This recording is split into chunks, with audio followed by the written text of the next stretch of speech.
IKEA comparison, PH and Taiwan. Kahit sa food department lang, share mo na din experience mo as ex-worker ng IKEA PH. Okay. Pero bago yan, kakain muna tayo syempre. Katas nito, punta tayo ng IKEA Taiwan. Gerard, meron akong suggestions. 3 days? Sapat? Kaya lang may mga MDC sila doon. Sige nga, magtatanong ako para just in case mabigyan ng chance. Kasi sakto X yun eh. Tatanong ko, no? Kasi cultural yun eh. Lahat ng AUO gumagawa nun. Every site ng AUO may ganun. International week siya. Yung 3 days yun. Lahat ng branches, iba-iba lang ng ng i-represent. So tayo, as a whole, meron din. No? Tatanong ko pag pwede. Vlog tayo. Nag-vlog dyan. Hi, vlog! Hi, vlog! Hi! Sige po. Galingan mo! Thank you. Ayan, so may ino-offer silang vlog sa company. Just in case na sabi ipapaalam daw muna. So kapag pwede, go-vlog tayo doon. Habulin natin yung bus. 5 minutes na lang. Palabas na nga tayo ngayon at mahangin. Mapapansin nyo, nag-change outfit ako. Hindi naman change, nag-add lang ako ng jacket na to kasi sobrang lamig sa labas. Habulin natin yung bus na 155.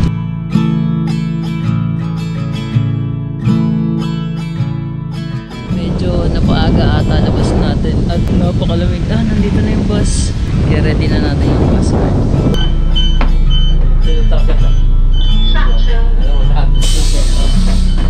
Tinanong tayo ng driver if nagbibideo daw ako.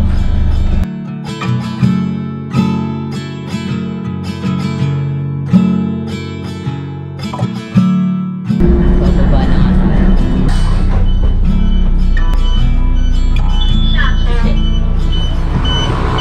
So nakababa na nga tayo.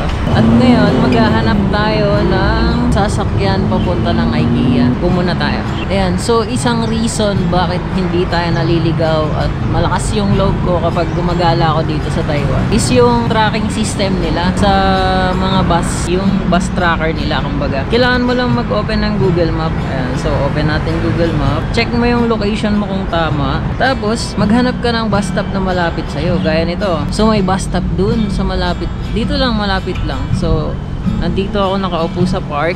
Ayan. Tapos may bus stop dun sa may labasan ng konti. I-click mo lang yung bus na mga lalabas dito. Since 155 yung sinakyan ko, so alam ko kung anong ruta ng 155. Tatry ko yung bus number 5 kung saan siya dadaan. Pupunta nga tayo ng IKEA, di ba? Check natin kung saan siya dadaan. Ayun, dadaan siya mismo sa IKEA. Ayan, so 5 yung sasakyan natin at ang time na dadaan siya dito is 32 minutes pa. Yun, mag-aantay ako ng 32 minutes dito sa bus stop na to. Nandito ako sa may park. Siguro naman sapat na yung isang ikot dito para ma-consume natin yung 30 minutes bago yung bus. Medyo mahangin nga ngayon at hindi lang medyo malamig, kundi malamig talaga. Ano kaya to? Ang ganda. So, nandito lang naman tayo sa gitna ng Taichung area. Hindi ko alam kung nasan ako pero alam ko kung saan ako sasakay. Napaka-structural nga ng mga design dito. Ayun, tingnan nyo yung building. Nakikita ba? Para siyang old. Ayun na naman tayo, mag-i-inventa na naman tayo ng mga pangalan. Pero yun, yung part na yan, para siyang hindi normal na building. Para siyang old building design ng tinauna pa siya. Grabe, nilalamig ako. Wala akong gloves at something na makakapagpatanggal ng lamig. Pansin nyo, damit ko, medyo maiksi na tapos ang liit pa. Wala na kasi akong jacket at nagamit ko na siya. Kaya, etong white na lang yung option ko. Ang kulit nga kasi hindi ko siya nasuot ng proper. Pwede mo pala siyang isiksik yung kamay mo dito. Ano, may butas siya. Kaso, ang iksi eh. Kaya hindi magkasya. So, ang dami din ng tao dito na dumadaan. Wala lang, lakad-lakad lang tayo. Baka may magandang pwedeng puntahan. Alam nyo na. So, nandito tayo sa may National Taichung Theater. Ayun o. Dami nga ng tao eh. Papakita natin yung view. Yan, kita nyo ba? Ang dami na matataas na kahoy. Ito, ang ganda talaga. Ano lang, lakad-lakad lang dito. Tapos balik-balik na ako ng bus stop. Malapit na rin dumating yung bus. Doon na lang ako maghihintay. Wala lang, inikot lang yung park. Nandito na nga tayo sa bus stop. Ito nga pala yung itsura ng mga bus stop dito.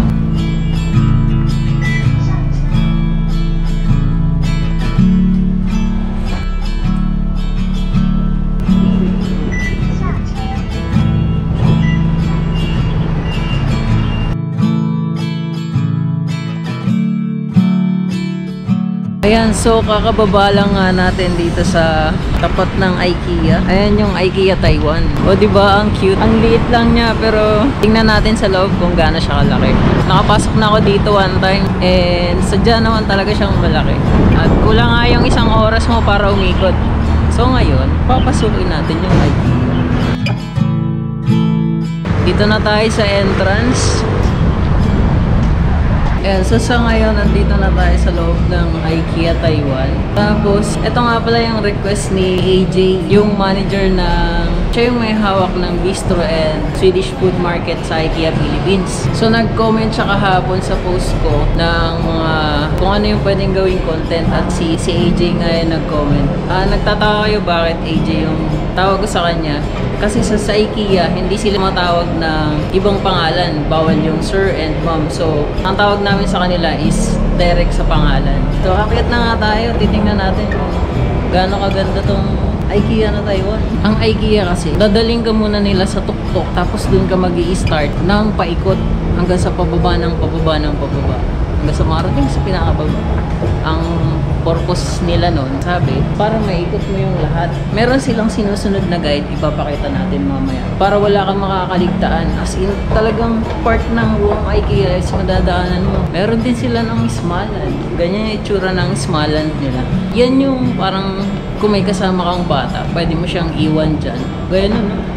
Meron siya dun. Ayan, so dun yung part ng Swedish resto. Kung gutom ka na, pwede kang dumiretso kain. Since hindi naman ako kakain at wala akong pera. Dito tayo sa showroom. Ito yung showroom nila. Ito yung madalas na makikita mo sa showroom. Yung para kung ano yung mga magagandang setup sa room. Gaya nito. Oh, yan oh. Ganda. Oh. Diba? Tapos ito, corner. So, makikita mo dito ang iba't ibang klase ng design ng bahay, kitchen, kwarto, dining. Ayan, oh, di ba? Makikita mo dito lahat ng klase ng design na baka may makita kayong magandang idea tapos pwede nyo gayahin. Tapos, syempre, nandito na yung mga product nila na pwede mong bilhin. So, dito ka na bibili direct. Pahapyaw lang tayo sa mga design. Ito yung mga design nila dito. Oh, diba? Ganda. Medyo madami pa to kaya ikutin natin. Smart Solution 19,900. Alam ko meron sila dito ng mga package. Halimbawa yung isang room. Kung magkano lahat ng furniture na nandun sa showroom na yon. Pero hindi ko alam kung paano tingnan yun. Since nagtrabaho ako sa IKEA before as food department. Sa food department ako. Gaya nito, may room. Parang nasa ibang bahay. Ay, grabe. Para ako nasa ibang bahay, alam mo yun. Tapos ito, ang ganda. Oh, like, gusto mo ng ganito? Yung anak ko kasi, gusto niya ng room na ganito. Mga pink. Oh, tapos may display pa siya ng painting. Tapos, ayan, simpleng dining. Tapos, dito, ano bang tawag dyan? Hindi ko alam kung anong tawag sa ganyan eh. Tawid ka lang ng konti, ibang room na. Diba? Tapos syempre, kung bago ka lang dito sa IKEA, first time mo pumunta dito, hindi ka maliligaw as long as follow mo lang yung mga laser light nila. Ayan, meron silang arrow sa baba. Laser light yan eh. Oh, diba? Laser light. So, ipo-follow mo lang yan para wala kang makakaligtaang showroom. Diba, napaka-elegant and futuristic. Nandito din yung signature na kuan nila. Nung nagtatrabaho pa ako before sa IKEA, ito yung sabi nila signature design. Kasi magic yan. Alam niyo bakit? Tingnan natin. Ayun no, wala siyang paa dito. Naka-curve lang siya ng pag-ganon. Tapos umupo ka dyan nang hindi yan mababalik. Napaka-astig ng design. Napaka-talino nung nag-design yan. Papakita natin mga sample prices ng sofa. 47,900.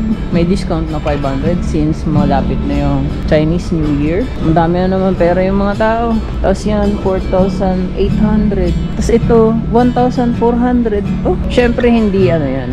Upuan lang. Ayan, ito lang yan. Hindi lahat. So may mga prices like yung unan. Iba-iba prices niyan. Ayan, 299 lang to. O, diba? Napaka high-tech ng design. Lahat ng makikita mo sa showroom, syempre, makikita mo din siya dito. Ang maganda kasi dito sa IKEA, lahat ng nakikita mong display, pwede mo siyang upuan, higaan, i-feel yung feeling ng nandun ka sa upuan na yun. Unlike nung ibang store, diba, sa Pilipinas, bawal mo siyang upuan. Maglalagay pa sila ng karatula na bawal mo upo. O syempre, patuloy pa rin tayo nagtatrack ng araw. Araw. Ayun o, may araw. Pasok tayo. Parang talaga ako nasa ibang bahay. Pati yung mga telephone nilang design, napaka-astig. Ganito wala to. Ang TV nila hindi talaga design, as in totoong TV. Madilim na design, pero maganda. Pasok tayo dito, medyo madilim. Hilig sa madilim. Ayun, ang ganda. Oh, ang dilim lang ng design, pero ang ganda. Napakaganda ng room na to. Para siyang room ni Harry Potter. Ay, maganda tong parang kainan. Pag magkakanegosyo ako, gusto ko ganito. Tapos dito mag-grill, tapos doon mag-serve ng order, diba? Sana all. Display na nga lang, pero original pa. Yung sapatos ko worth 399 lang. Pwede to kapag nagtitrade ka. Mga traders dyan, gaganahan kayo mag-trade dito. Tapos pag natalo kayo, babagsak mo lang. Ito, gaming. Hindi, maganda. Sa mga gamers, madilim nga lang. Ay, gano'n naman talaga pag gamers. Kusina. Parang kung ganito yung kitchen ko, tapos nandito lahat ng ugasan, sisipagin ako lagi makugas, no? Another kitchen design. Para siyang mga pang-condo. Kasi diba, sa condo maliit lang. Kainan, tapos TV. Sama-sama na siya. Kung ganitong size yung condo, ganyan. As in, ganito lang siya kaliit. Meron ka ng TV area, dining area, and another area. Hindi ko na alam yung mga tawag eh. Ay no, so dito ka magluluto. May exhaust na yan. Exhaust. So, gaya nito, as in kung may maliit ka lang na area, ganito lang. Nagkasya yung rep, microwave, lahat. Tapos meron kayong table na pang 2 tao lang. Tapos kitchen, ang ganda ng kitchen. Lahat yan may price 1,400, 600. Ito mas mura, 600. Kasi may itlog na, kaya mas mahal. Ito wala pang itlog, 600 na. Tapos kitchen. Tapos dito, halimbawa yung terrace mo, or yung veranda. Ayan yung design. Kasi ito makikita niyo yung view, di ba? Tapos sa labas yung washing machine. Tapos kung meron ka namang medyo malaki-laking kitchen, ito pwede ito. Mga ganito. Di ba? So, parang gusto ko na lang maging katulong. Ang sarap maglinis pag gano'n. So, ito nga pala, ito yung mga basket na pwede mong gamitin or hiramin kapag gumagala ka dito sa loob at gusto mong bumili ng kung ano-ano. Lalagay mo lang doon, tapos sasaklay mo ng gano'n yung basket. Pero, hindi siya for sale. Ang for sale kasi na basket is yung color blue. Yun yung pagkakalam ko. Siyempre, yun yung practice na sa amin. Hindi ko alam kung same lang ba sila. So, araw ulit. Ano tayo ng araw? Hindi tayo maliligaw. Dadalhin tayo sa tamang daan. Ayan, sa mga nagbabalak mag-business. Ganda to. Cashier area. Dun gagawin yung food. Dito is serve. Tapos ito yung tables mo. Kainan. Ayan. 4 tables lang meron ka ng business. Mga Pilipino pala si natin. Mga Pilipino pala tayong kasabay.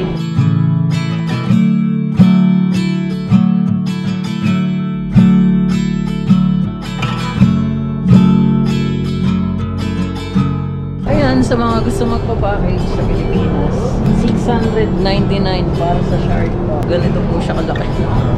Hanggang pa crocodile, 299. Hulaan nyo magkano yung price. Ito pa lang sa unang tingin, worth 1,200. Pero yung totoong price niya is 399. Diba?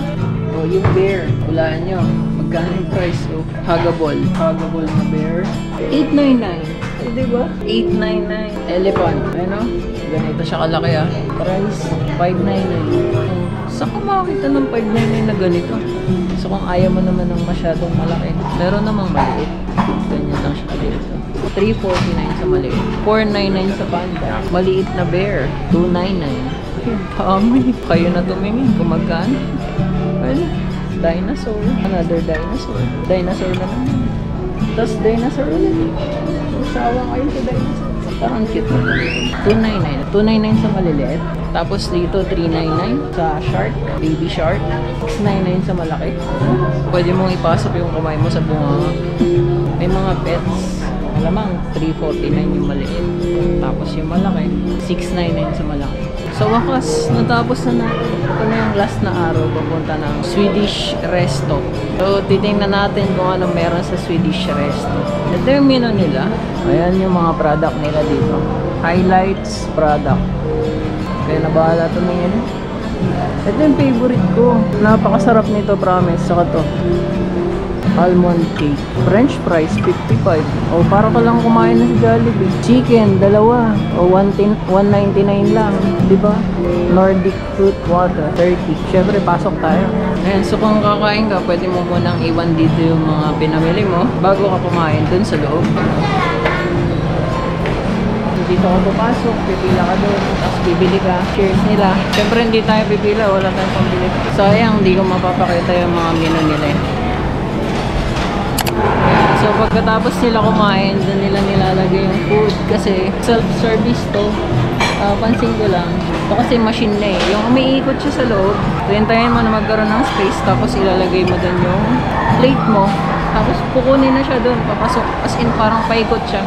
Dadrop mo lang siya doon. Yun, wala. Alam ko wala nun sa IKEA Philippines. Parang manually pa ata siya kinukuha. Parang may certain area lang doon na iipunin doon yung mga pinagkainan. Tapos kukunin ang stuff. Hindi ko alam yung exact count ng tables dito. Hindi, mas malaki yung IKEA. Mas malaki yung IKEA Philippines. Sa product ng food, hindi ko na mapakita. Kasi hindi ako makalapit eh. Kailangan kasi may bibilin ka bago ka makapasok. Ayan yung mga mabibili nyo dito.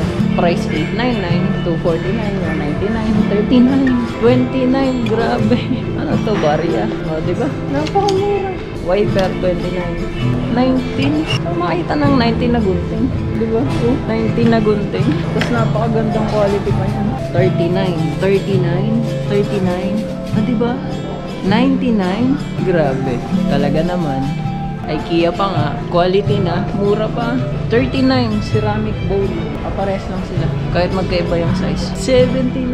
Oh, grabe. 6 na yun, hindi isa. Isang set, 6 na piraso. $79. O yung mga unan, $69. Mukhang maganda yung unan na yan. At ibang klase ng lamps, $49. Bro, parang ganda maglagay nito sa room. Seryoso. 89 lang. Ano lang kasi siya, parang gawa siya sa paper. Ganito lang siya. Manipis. Ganun siya kanipis. Tapos assemble mo. Pag inassemble mo to, ganito na. Mga plantita and plantito. May area sila dito ganito. Nagtitinda sila dito ng totoong plants. Mga totoo yan. 70 na. Yan, mga totoo dito. Pero syempre, meron ding mga hindi totoo. Yung mga artificial plant lang. Something na pang design. Gaya nito. Yan yung dinidesign sa wall. $149 sa ganyan. May certain code na nakikita sa may barcode or mga display na product dun sa may showroom. Kokopyahin mo lang yun. Hindi ko alam kung paano. Nakalimutan ko na kasi. Tapos, hahanapin mo siya dito kung anong rack number niya. Alam ko ikaw magpipick up eh. Si customer magpipick up. Ilalagay niya sa card. Hanapin niya lang kung anong rack number. Yung product na yun. Tapos, babayaran niya dun sa cashier. At, ayun o, may nakalagay dyan. Yung blue na yan, hindi ko kasi ma-zoom eh, kasi GoPro gamit natin. Pero ang nakalagay dyan is second floor self-service furniture area. Self-service, di ba? Kaya kailangan, pipicturan mo yung barcode nung product na makukuha mo doon or mapipili mo. Tapos dito mo siya hahanapin. Yan, sa napakalawak na warehouse na to. Ayan, so baka may mag-comment na hindi IKEA yung name. IKEA daw. IKEA or IKEA. Para sa akin kasi same din naman yan eh. Depende kasi kung nasan ka at paano yung pronunciation niya. Para sa akin, mas prefer ko yung IKEA name kesa sa IKEA. IKEA? At least alam ko yung ibig sabihin ng IKEA. Si Inkbar Kamprad Imtarid Agunarid. Yan yung ibig sabihin ng IKEA. So ito yung warehouse nila. Ayan. Laki. So, ang dulo, lagi, is yung magbabayad ka. Yan yung counters. Ito, kung hindi ako nagkakamali, as is. Ayan o. nakalagay as is. Itong as is area, ito yung mga product na may mga damage na. Halimbawa, nag-display sila dun sa loob, sa showroom, tapos namantsahan. Gaya nito, may mancha. Dito nila dinadala sa as is. Tapos kung halimbawa may product kayo na gustong bilhin, mas magandang dumaan muna kayo dito. Kung okay lang naman sa inyo bumili ng mga product na yung mga gamit na. Hindi siya second hand, display lang siya. Tapos namantsahan. Nakalagay dito kung ano yung damage niya. So lahat ng nandito is yung may mga scratches or damage, slightly damaged na product. Dito nila nilalagay. Tapos, syempre, hindi na yung usual price. Ano yun? Naka-markdown price na yun. Kaya mas maganda bumili dito para sa akin eh.